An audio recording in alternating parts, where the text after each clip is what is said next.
Հայաստանի Հանրապետության մեծարգո վարչապետ, ազգային ժողովի հարգելի փոխխոսնակ, հարգելի գործընկերներ, քննարկում ենք Հայաստանի կառավարության ծրագրի 2024 թվականի կատարման ընթացքի եւ արդյունքների մասին զեկույցը։ Պետք է ասեմ, որ զեկույցը շատ մանրամասն եւ երկար քննարկել ենք մենք արտաքին հարաբերությունների հանձնաժողովի նիստում եւ կուզենայի զեկույցի արտաքին հարաբերությունների հատվածին անդրադառնալ։ Հաշվի առնելով նաև, որ վարչապետը շատ մանրամասն չխոսեց այս մասին։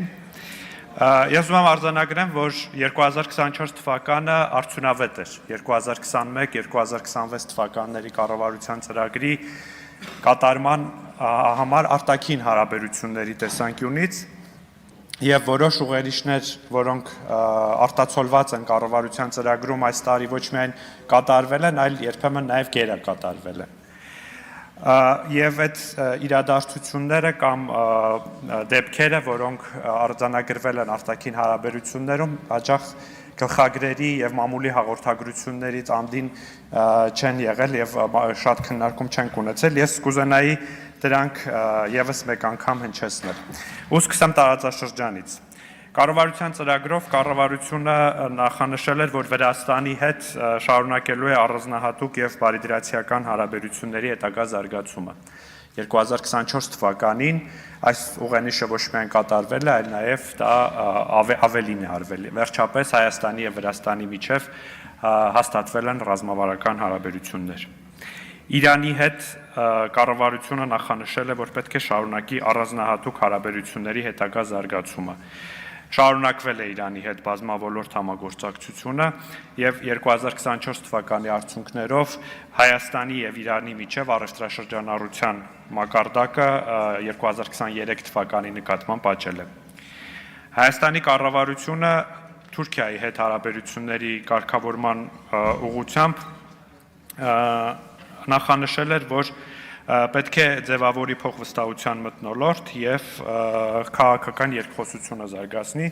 պետք է հստակ արձանագրենք, որ 2024 թվականին Թուրքիայի եւ Հայաստանի միջև եղել է աննախադեպ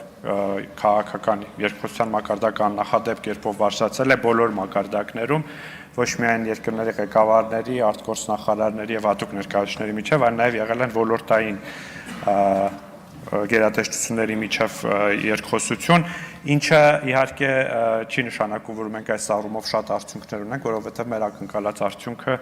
սահմանի բացումն է եւ հարաբերությունների հաստատումն է։ Ռուսաստանի հետ 2024 թվականին Հայաստանը շարունակել է կառուցողական համագործակցությունը բազմաթիվ ոլորտներում, թե երկկողմ ձևաչափում եւ թե ԵԱՏՄ-ի ձևաչափում, որտեղ Հայաստանը այս տարի եղել է նախագահող երկիր եւ կարծում եմ կազմակերպության համար եղել է արդյունավետ տարի, աճել է նաեւ Հայաստանի եւ Ռուսաստանի միջև առևտրաշրջանառության մակարդակը։ Միացյալ Նահանգների հետ կառավարության ծրագրով Հայաստանի կառավարությունը 2021-26 թվականների ծրագրում նախանշել էր, որ Հայաստան-ԱՄՆ հարաբերությունները պետք է բարձրացվեն ռազմավարական երկխոսության մակարդակի։ Սա մեկ կատարվել է, իսկ 2024 թվականի արդյունքներով 2025 թվականի սկզբին ոչ միայն ռազմավարական երկխոսության, այլ ամփոփվել է ռազմավարական երկխոսության ձևաչափը եւ հարաբերությունների մակարդակը բարձրացվել ռազմավարական գործընկերության մակարդակի։ Եվրոպական միության հետ համագործակցության տեսանկյունից Հայաստանի կառավարության ծրագրի արտաքին քաղաքական ուղենիշները հիմնականում ամփոփված են եղել ՍԵՊԱ-ի համապարփակ եւ ընդլայնված գործընկերության համաձայնագրի շրջանակներում համագործակցության շարունակմամբ եւ նաեւ նախանշվել է ԵՄ մուտքի արտանագրերի ազատականացման երկխոսության մեկնարկը որպես ուղենիշ, ինչպես գիտեք, այս ուղենիշը եւս 2024 թվականին կատարվել է եւ ոչ միայն այս ուղենիշը, Հայաստանը սկսել է Եվրոպական միության հետ բանակցել նոր գործընկերության օրակարգի շուրջ, Եվրոպական դիտորդական առաքելության մանդատը երկարաձգվել է եւ Հայաստանը աջակցություն է սկսել ստանալ Եվրոպական խաղաղության հիմնադրամի միջոցներից։ Ֆրանսիայի հետ հարաբերություններում ուղենիշներից մեկը տնտեսական հարաբերությունների խորացումներ եւ այս առումով պետք է արձանագրել, որ խորացել են ոչ միայն տնտեսական հարաբերությունները, այլ նաեւ աննախադեպ բան է տեղի ունեցել վերջին 2 տարիներին Հայաստանը սկսել է անվտանգության ոլորտում համագործակցել Ֆրանսիայի հետ։ Մերձավոր արևելքի երկրների հետ ի թիվս ավանդական հարաբերությունների Հայաստանը նոր ուղղություններով զարգացումներ է արձանագրել, մասնավորապես Հայաստանը դիվանագիտական հարաբերություններ է հաստատել Սաուդյան Արաբիայի հետ, Օմանի հետ նոր համագործակցության ուրեմն ուղիներ են նախանշվում, Հայաստանը ճանաչել է Պաղեստինի պետությունը, ինչը կարծում եմ ևս կարևոր արձանագրում է։ Շարունակվել են խորանալ Հնդկաստանի հետ հարաբերությունները, գիտեք նաև անվտանգային ոլորտում, Չինաստանի հետ ևս հարաբերությունները զարգանում են եւ 2024 թվականին Չինաստանի հետ ևս աճել է առևտրաշրջանառությունը։ Ես կարծում եմ հարաբերությունների այս բազմավեկտոր եւ բալանսավորված զարգացումը այն բանի շնորհիվ է, որ Հայաստանը միջազգային հարաբերություններում դարձել է ավելի ընկալելի երկիր եւ աշխարհը գիտի, թե Հայաստանը ինչ է ուզում եւ Հայաստանի արտաքին քաղաքական ուղենիշները հայտնի են։ Իհարկե, եւ սա ամենը տեղի է ունեցել աննկարագրելի բարդ աշխարհաքաղաքական միջավայրում, գերլարված միջավայրում։ Իհարկե, այս ամենի մեջ անհնար է չխոսել խաղաղության գործընթացի մասին։ Ես կարծում եմ, որ Հայաստանի կառավարությունը չի շեղվել նախընտրական, թե կառավարության ծրագրի հանձնառությունից անել ամեն ինչ, ինչ կախված է Հայաստանի տարածաշրջանում խաղաղության եւ կայունության հաստատման համար։ Եվ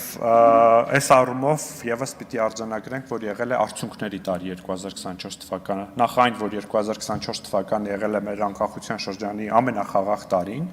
բայց բացի այդ Հայաստանի եւ Ադրբեջանի միջև սկսվել է սահմանազատման գործընթացը, ստորագրվել է առաջին երկկողմ փաստաթուղթը սահմանազատման հանձնաժողովների կանոնակարգը եւ այն վավերացվել է այս խորհրդարանի կողմից եւ ի վերջո համաձայնեցվել է խաղաղության համաձայնագրի տեքստը։ Ես հավատում եմ, որ խաղաղության այս գործընթացը, որը սկսել է Հայաստանի կառավարությունը, այլընտրանք չունի եւ սա համոզմունք է ոչ այն պատճառով, որ ես քաղաքացիական պայմանագիր կուսակցության անդամ եմ եւ սատարում եմ Հայաստանի Հանրապետության կառավարության ծրագրին, այլ այն, որ Հայաստանի հանրային քաղաքական դաշտում հնչող քննարկումներում կամ քննադատության մեջ չկա որևէ այլընտրակ խաղաղության գործընթացի, որը կհանգեցնի խաղաղության։ Բոլոր այլընտրանքային մտքերը հանգեցնելու են երկու բանի, կամ հակամարտության խորացման եւ պատերազմի, կամ Հայաստանի ինքնիշխանության կորստի, բայց որ ավելի հավանական է երկուսին էլ, հակամարտության խորացման եւ պատերազմի, որը կբերի Հայաստանի ինքնիշխանության կորստին։ Ես նաև ուզում եմ արձագանքել 3 հայտարարությունների ժամին այստեղ հնչած ցեղասպանության միջազգային ճանաչման վերաբերյալ մտքերին եւ այն տարակուսանքին, որ մեր ընդդիմադիր գործընկերները արտահայտում են արտաքին գործերի նախարարի այն հայտարարության վերաբերյալ, որ ցեղասպանության միջազգային ճանաչումը Հայաստանի համար արտաքին քաղաքական առաջնահերթություն չէ։ Ես ուզում եմ հարցնել ինչու պիտի լինի արտաքին քաղաքական առաջնահերթություն եւ ինչպես կարող է լինել արտաքին քաղաքական առաջնահերթություն, որովհետեւ եթե ինչ որ բան դու դնում ես բանակցությունների սեղանին, ապա այդ դրա շուրջ պետք է նաեւ բանակցես, կոմպրոմիսների գնաս։ Ես կարծում եմ ցեղասպանության հարցը այն հարցն է, որի շուրջ մենք կոմպրոմիսների գնալ չենք կարող, բայց օրինակ մենք տեսել ենք, թե ինչպես է օրինակ Ռոբերտ Քոչարյանը դա դարձրել առևտրի առարկա, մեկ այլ հարցում ուրեմն ինչ որ արտաքին շահեր օգտագործելու համար։ Եվ կարծում եմ հենց այդ քաղաքականության հետևանքով է, որ օրինակ տարիներ շարունակ մեզ տվել են ինչ որ խորհրդարանի լավ հայտարարության նախագիծ, մեր հարևանին Արբանյակ կամ տվել են մյուսներին զենք, մեզ տվել են ինչ-որ մայրաքաղաքում, եվրոպական մայրաքաղաքի կենտրոնում լավ հուշարձանի տեղ։ Ես կարծում եմ, որ մենք պիտի այսինքն մենք հստակորեն Հայաստանի կառավարությունը այս ուղեծրով չի գնում եւ ես ամբողջությամբ սատարում եմ այդ դիրքորոշմանը, որ ցեղասպանության միջազգային ճանաչման հարցը չի կարող լինել Հայաստանի արտաքին քաղաքականության առաջնահերթություն, ավելին ես կարծում եմ դա յուրաքանչյուր պետության ներքին քննարկման հարց է եւ այդ երկրի միջազգային հարաբերություններում իր դիրքավորման հարց է, այդ թվում եւ Թուրքիայի համար։ Շնորհակալություն։ Չմոռանաք հավանել տեսանյութը եւ բաժանորդագրվել Civic AM-ի YouTube-յան էջին։